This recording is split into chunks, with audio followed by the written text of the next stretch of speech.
If anyone has to stay behind, let it be the medic. He is the easiest one to replace. The words echoed through the shattered courtyard just as the emergency sirens drowned out the last peaceful sounds of the royal convoy. Princess Lyra Velis froze for half a heartbeat, unable to believe what she had just heard. The captain of her own royal guard did not even look back as armored transports accelerated toward the extraction zone, leaving behind the wounded, the civilians, and the handful of medical personnel who had nowhere to run. Smoke drifted across the white stone plaza, carrying the sharp scent of overheated machinery and burned insulation. Somewhere beyond the haze, frightened children cried while rescue drones buzzed overhead searching for survivors.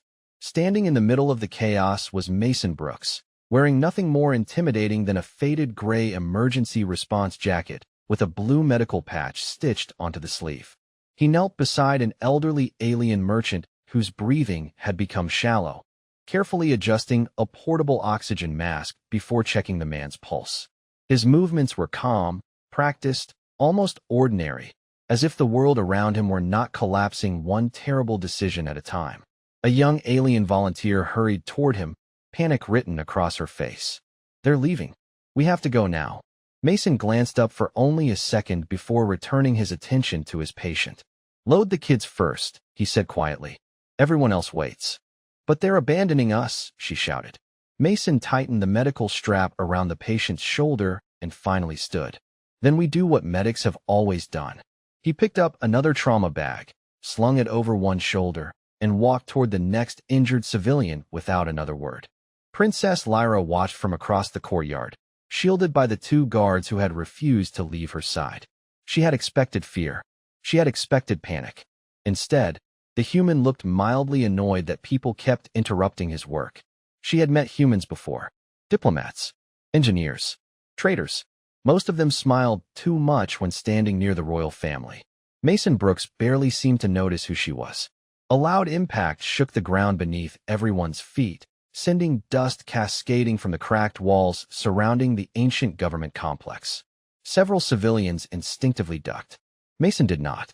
He simply reached down to help a little alien boy who had stumbled while trying to carry a first aid kit almost as large as himself.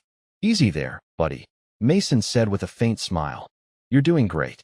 Keep your eyes on me." The child nodded, breathing a little easier as Mason steadied him. Lyra could not explain why that simple moment unsettled her more than the explosions in the distance. Every soldier she had ever known measured courage by how long someone could stand in a fight. This human measured it by how many frightened strangers he could comfort before thinking about himself. One of her remaining guards glanced toward Mason with open disbelief. "Your Highness," he muttered, "that human has no weapon." Lyra kept watching. "No," she answered softly. "But somehow, he looks like the calmest person here."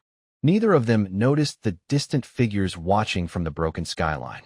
Hidden optics quietly focused on the lone human medic moving from patient to patient. To everyone else, Mason Brooks was just another exhausted volunteer trying to save lives. To someone else, he had just become the most dangerous obstacle in their entire operation. Princess Lyra did not remember leaving the courtyard. One moment she had been watching Mason Brooks lift frightened civilians into evacuation transports with the patience of a schoolteacher, and the next she found herself inside an aging municipal shelter buried beneath the government complex. The reinforced doors sealed with a heavy mechanical groan, shutting out the noise from above.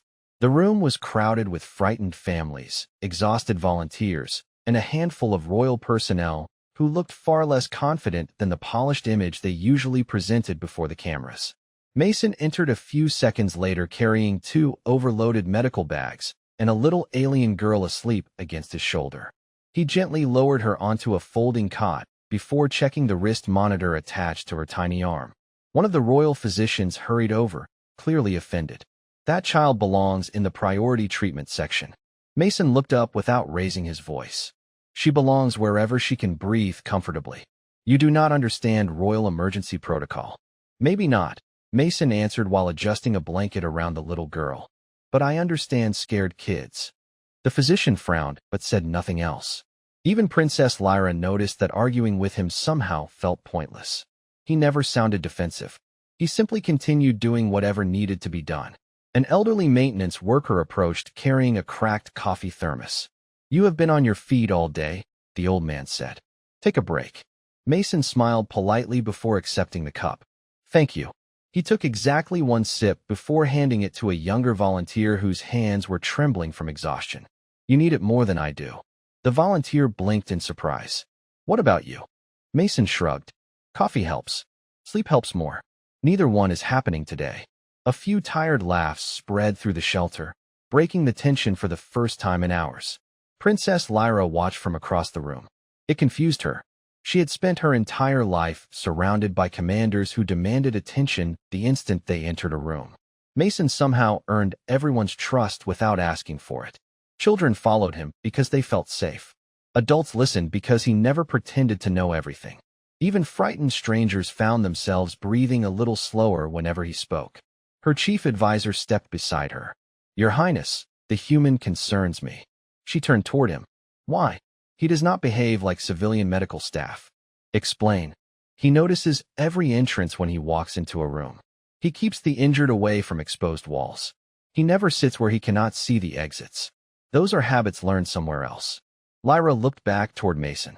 He was now repairing a damaged emergency scanner using nothing more than basic tools borrowed from a maintenance cart. His sleeves were rolled up, revealing faded scars crossing one forearm before disappearing beneath his jacket. They were old, almost forgotten, the kind someone stopped noticing years ago. "Did you serve in the military?" one of the younger volunteers asked while watching him reconnect a loose circuit.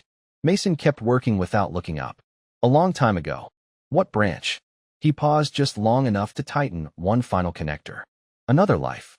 Before anyone could ask another question, the restored scanner came back online with a soft electronic chime. The room erupted into relieved applause. Mason looked almost embarrassed by the attention. "Do not thank me yet," he said with an easy smile. "Now somebody has to read the instruction manual because I definitely did not." More laughter followed, but Princess Lyra barely heard it. Her eyes remained fixed on the quiet human across the shelter. For the first time that day, she realized something that unsettled her far more than the attack outside. Mason Brooks never acted like a man trying to prove he was brave. He acted like someone working very hard to make sure nobody ever discovered exactly how capable he really was.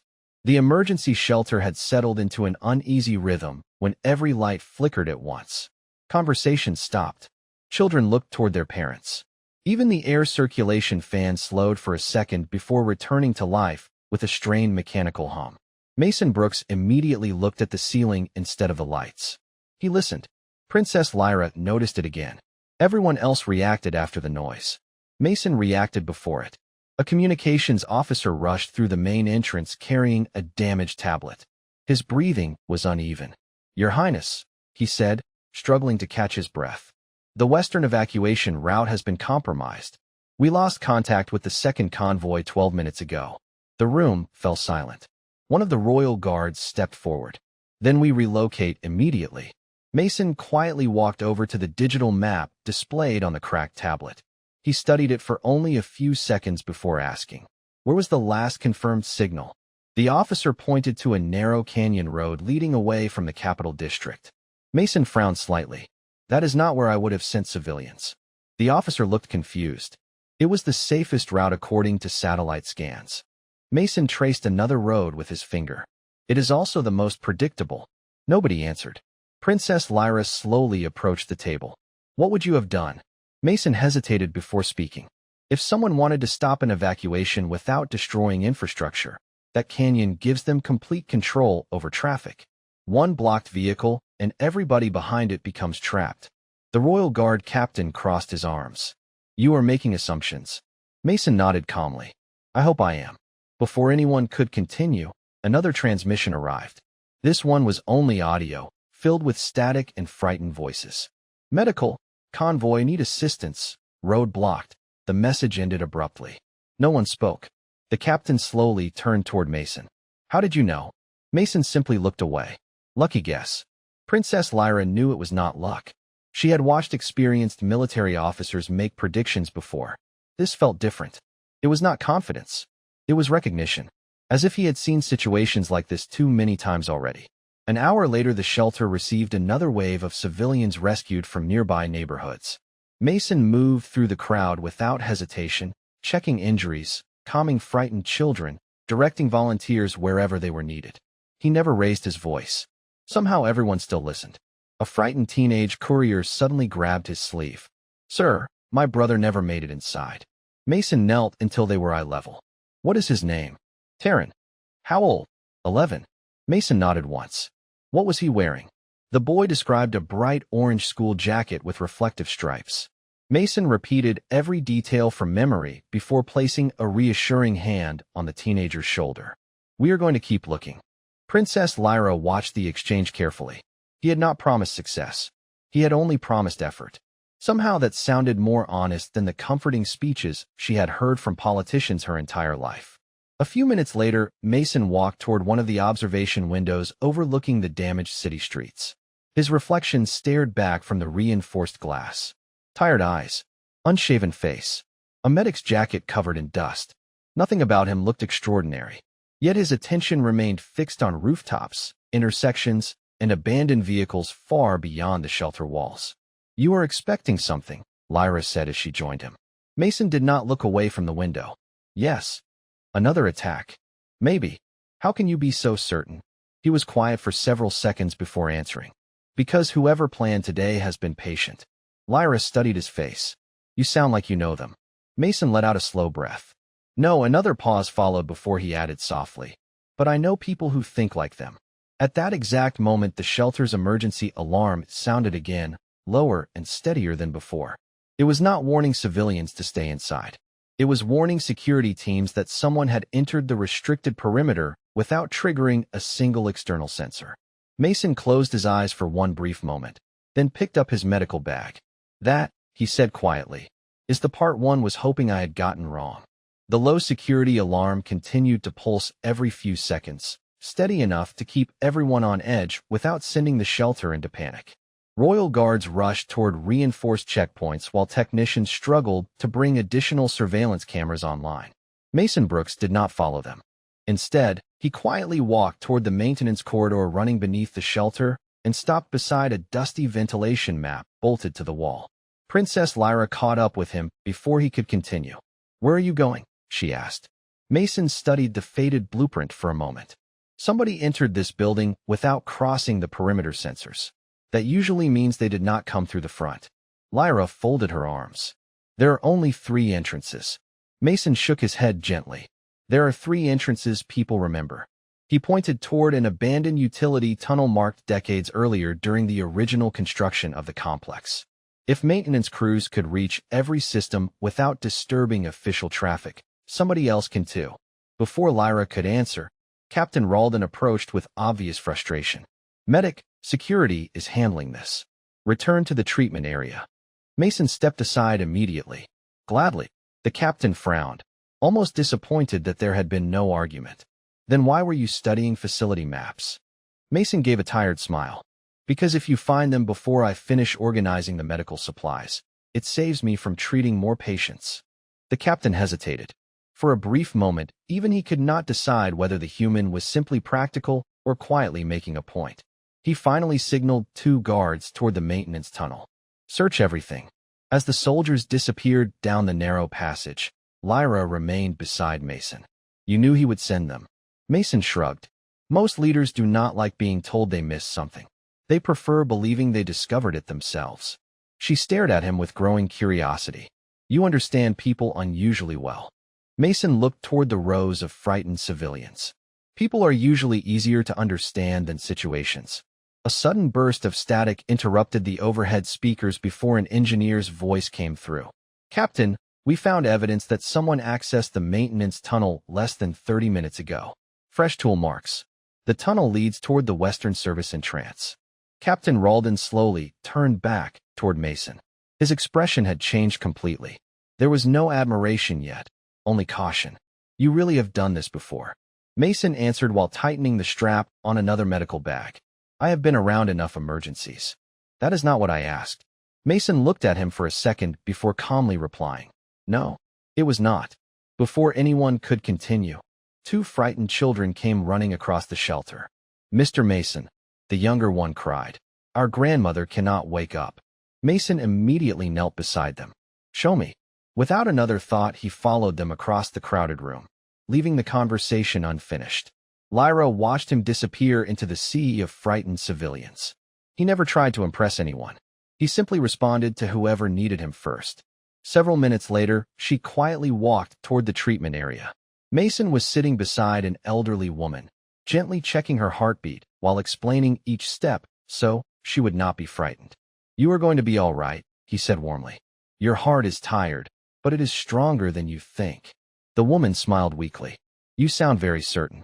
Mason chuckled. I have learned that people surprise you when they are given the chance.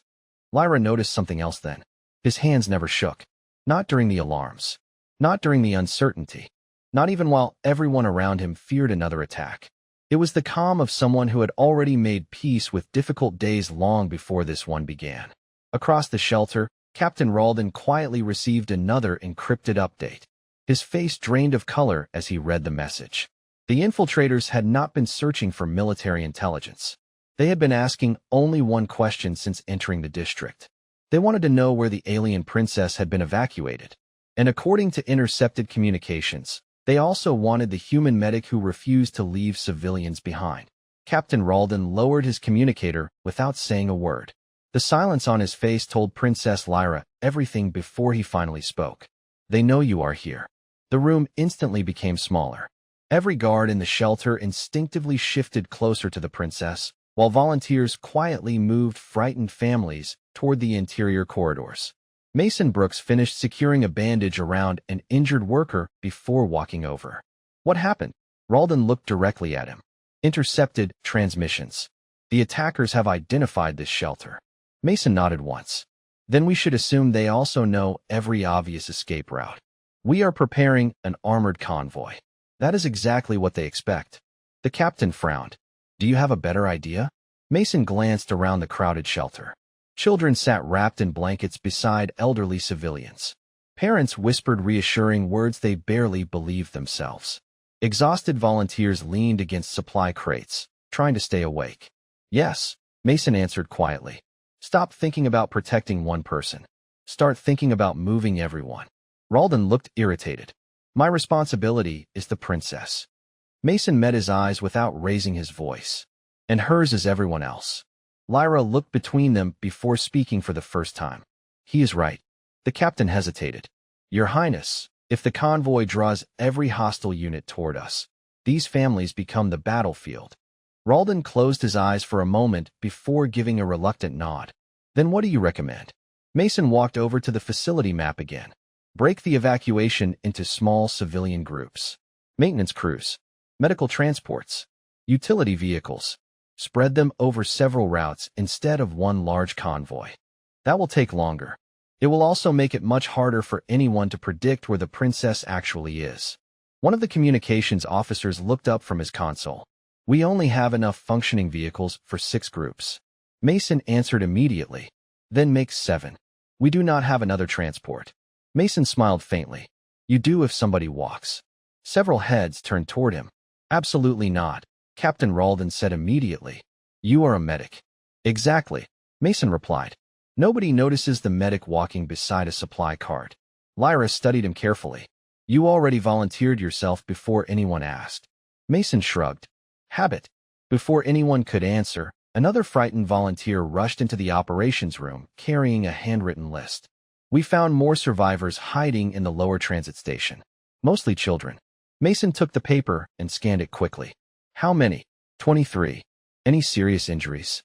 Mostly dehydration and smoke exposure. Mason handed the list back. Then they leave with my group. Captain Ralden stared at him in disbelief. You are suggesting the princess travel with civilian children? Mason looked at him calmly. Nobody expects royalty to hide in the safest place possible. Lyra slowly smiled despite everything happening around them. They will search armored vehicles first. Mason nodded.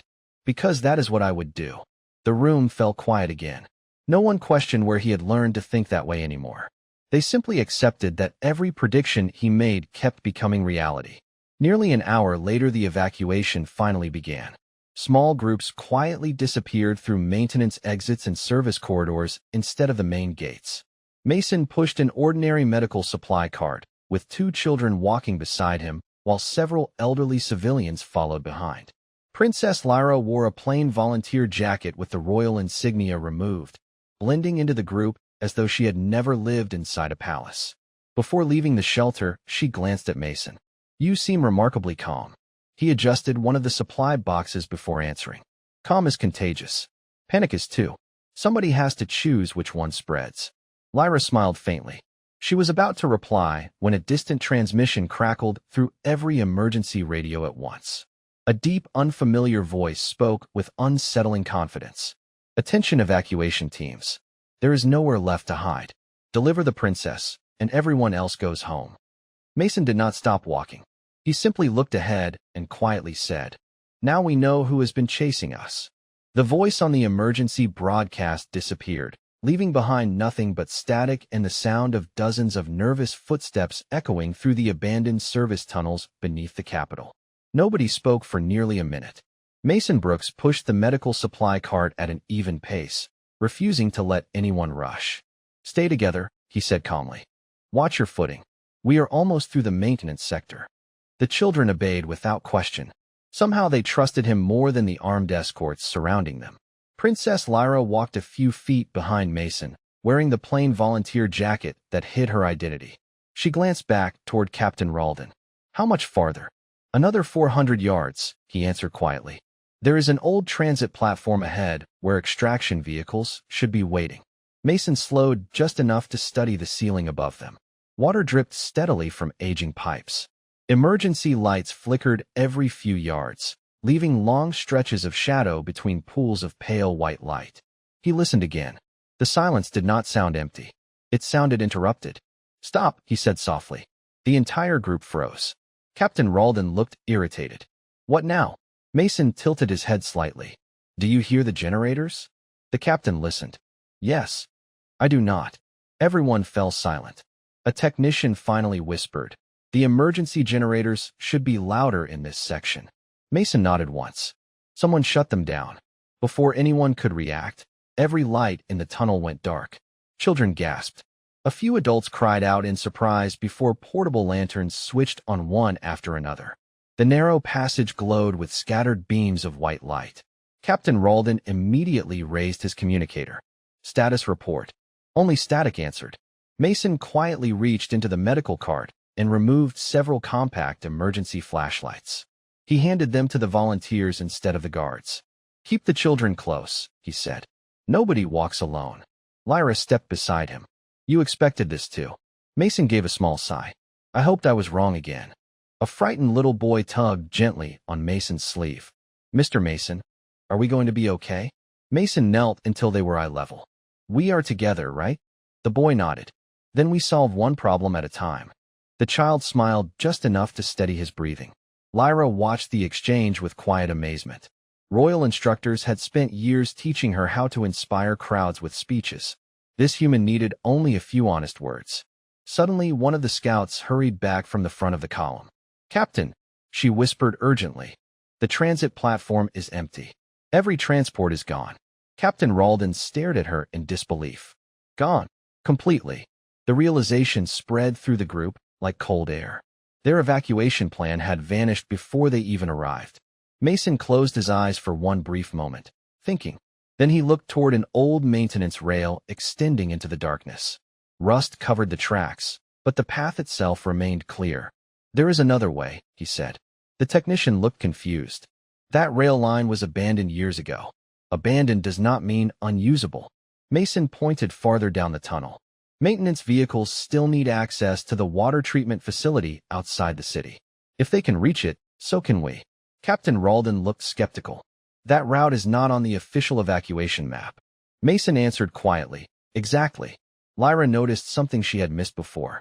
Every solution Mason suggested depended on thinking like ordinary people instead of soldiers. He never looked for the biggest road. He looked for the forgotten one. As the group carefully changed direction, Captain Ralden slowed beside Mason. "Tell me the truth," he said in a low voice. "Were you really just a medic?" Mason adjusted one of the children's backpacks before answering. I am a medic. That was not my question. Mason looked ahead without changing expression. Sometimes the hardest part of starting a new life is convincing everyone that the old one is actually over. Lyra heard every word, and for the first time she realized the greatest secret about Mason Brooks was not whatever he had done before becoming a medic. It was how desperately he wanted that part of his life to stay buried. The abandoned maintenance rail curved upward through solid rock until a faint strip of daylight appeared ahead. For the first time in hours, the children could see the outside world. It should have felt like freedom. Instead, Mason Brooks slowed to a stop so suddenly that the entire column halted behind him. "Nobody steps outside yet," he said. Captain Ralden looked past him toward the quiet service yard beyond the tunnel entrance. "There is nothing there." Mason kept watching the empty loading area. "That is exactly what worries me." The wind carried loose dust across the cracked pavement. Delivery containers sat exactly where they should have been. A maintenance truck rested beside a fuel station with its driver's door hanging open. Everything looked ordinary. Too ordinary. Mason quietly picked up a loose metal wrench from the ground and tossed it into the open yard. The tool clattered loudly across the concrete before coming to rest. Nothing happened. Captain Ralden sighed impatiently. Satisfied? Mason did not answer immediately. His eyes remained fixed on the truck. No. A few seconds later, a small bird landed on the hood of the abandoned vehicle, looked around once, and immediately flew away in the opposite direction. Mason took one slow breath. "Back up." "Why?" Ralden demanded. "Because even the wildlife does not want to stay here." Before anyone could argue, a calm voice echoed across the loading yard through hidden speakers. "I was beginning to think you would never arrive." Every guard immediately formed a protective circle around Princess Lyra. The voice continued, smooth and confident. "Princess, you have caused far more inconvenience than expected." Lyra recognized the speaker from intelligence briefings. General Karl Vox, the architect of the uprising. "Show yourself," Captain Ralden shouted. A tall armored figure calmly stepped out from behind one of the cargo containers, followed by several disciplined soldiers who remained at a respectful distance. There was no shouting, no reckless charge. Karl Vox carried himself like someone who believed the outcome had already been decided. His attention passed over the royal guards without interest before settling on Mason. "You," he said with a faint smile. "The medic." Mason remained where he was, one hand resting on the handle of the supply cart. "That is right.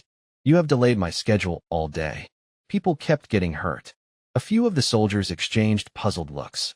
They had expected fear. Instead, they found a tired medic answering as though he were discussing overtime at work. Karl Vox laughed softly. "Step aside. This does not concern you." Mason glanced behind him. Children huddled beside frightened families.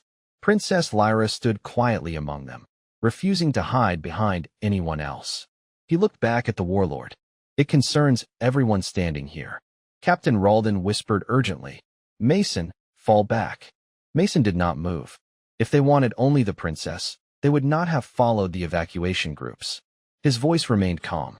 They removed every safe exit because they never intended to leave witnesses. Silence settled over the loading yard. Even Karl Vox stopped smiling for a brief moment. "Interesting," the warlord said. "You understand strategy far better than a field medic should." Mason answered with the same quiet tone he had used all day. "I understand people who believe fear is faster than trust." Karl Vox took another slow step forward. "Then you also understand this ends one of two ways." Mason nodded once. "I do." He carefully removed the blue medical jacket from his shoulders and folded it with surprising care before placing it on top of the supply cart where the children could not accidentally step on it. He rolled up his sleeves, revealing old faded service tattoos and weathered scars that nobody had clearly seen before. Princess Lyra stared at him in stunned silence. The tired volunteer she had followed since morning had not disappeared. He simply looked as though another part of himself had quietly awakened. Without taking his eyes off the warlord, Mason spoke gently over his shoulder. "Princess, keep everyone behind the cart. No matter what happens next, nobody moves until I tell you it is safe." Nobody moved. The loading yard felt frozen in time as a cool breeze carried dust between the abandoned cargo containers. General Karl Vox studied Mason Brooks with open curiosity instead of anger. "Those markings on your arm," he said. "I have seen records of them before." Mason remained relaxed, his hands empty at his sides. Then you already know they are old. Old does not mean meaningless. Carvox slowly circled a few steps, never taking his eyes off the human. Earth erased your unit from public records nearly 15 years ago. Interesting choice for someone who now carries bandages instead of weapons. Princess Lyra looked at Mason in disbelief. You were military? Mason answered without turning around. A long time ago. Why did you leave? He smiled faintly. Because I got tired of meeting people on the worst day of their lives. The answer was so ordinary that nobody knew how to respond. Carvox let out a quiet laugh. You expect me to believe a man walks away from that kind of career to become a medic? Mason shrugged. Some people spend years learning how to break things. Eventually, they want to learn how to fix them. For the first time since the confrontation began, the Warlord's expression hardened. You disappoint me. I expected a legend. Instead, I found someone hiding behind medicine. Mason looked toward the frightened children gathered behind the supply cart. One little girl clutched the stuffed animal he had given her inside the shelter. He looked back at Carvox. Call it whatever you want. The Warlord spread his arms slightly. Stand aside, Mason Brooks. You have no obligation to this royal family. They are not your people. Mason answered so quietly that everyone strained to hear him. The people behind me are my people today. Silence settled over the yard again. Captain Ralden slowly lowered his weapon, realizing something unexpected. Mason had not threatened anyone once. He had not tried to sound fearless. He had simply refused to step away. Princess Lyra felt the same realization settle over her. Every lesson she had received growing up defined courage as defeating an enemy. Mason seemed to define courage as refusing to abandon strangers. Carvox studied him for another long moment before speaking again. You really think one unarmed human can stop this? Mason glanced down at his folded medical jacket resting neatly on the supply cart. No. Then why are you still standing there? Mason smiled, almost apologetically. Because if I move, the children behind me will believe they should run. And if they run, somebody gets separated. One of the smallest boys reached out and quietly took hold of the back of Mason's shirt. The simple gesture caught everyone by surprise. Within seconds, another child stepped closer, then another, until nearly every frightened child in the group had instinctively gathered behind the human medic. Princess Lyra felt something tighten in her chest. They were not hiding behind the royal guards. They were hiding behind the quiet man who had spent the entire day remembering their names, carrying supplies, and making them laugh whenever they forgot how. Carvox noticed it too. His confident smile slowly disappeared. That, he said under his breath, is why humans are so difficult. Mason tilted his head slightly. What is? The Warlord looked directly at him. You build loyalty without asking for it. Mason's answer came almost immediately. No, you earn it. There is a difference. For the first time that day, even the soldiers standing behind Carvox looked uncertain. They had expected to face another frightened medic. Instead, they were watching someone whose greatest strength was not that people feared him. It was that, without realizing it, everyone around him had already decided they were safer simply because he refused to leave. The silence lasted only a few seconds before a convoy of royal security vehicles emerged from the opposite side of the service district. Reinforcements had finally broken through the outer blockade after following one of the forgotten maintenance routes Mason had identified hours earlier. The arriving officers quickly secured the evacuation corridor, while relief teams rushed toward the waiting families with food, blankets, and medical supplies. General Carvox glanced toward the approaching convoy and slowly lowered his gaze. Whatever advantage he believed he had carefully built throughout the day was gone. He looked at Mason Brooks one last time. You did not defeat me with numbers, he said quietly. You defeated my assumptions. Mason picked up his folded medical jacket from the supply cart, shook the dust from it, and slipped it back over his shoulders.